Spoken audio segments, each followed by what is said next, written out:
And marijuana, the U.S. government still classifies marijuana in the same category as LSD and heroin.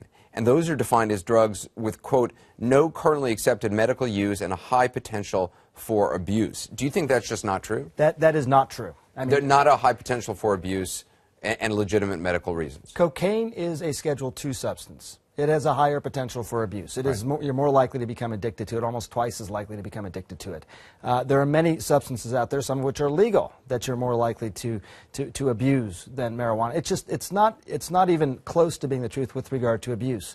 With regard to medical applications, you saw, again, an example of that. But again, I don't want you to think this is anecdotal. That's been part of the problem with this debate is people rely on conjecture, hyperbole, and anecdotal stories. There is real science here. So Charlotte is one girl, but she represents lots of patients who have problems for which marijuana has really worked for them. So it definitely has medical applications. And let me just share with you, Anderson, this wasn't in the documentary, but the United States government, through its Department of Health and Human Services, holds a patent on marijuana as a protectant for the brain.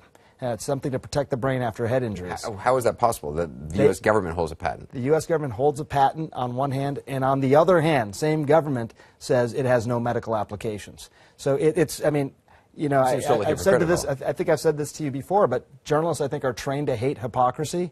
This is hypocrisy. I've never seen it quite like this. You interviewed the director of the National Institute on Drug Abuse for the documentary. She told USA Today something. She said that if she was concerned that if the drug became universally legal, that adolescents would have more access to the drug. And that's something you hear from a lot of parents and people who work in the drug field who say it's kind of a gateway drug.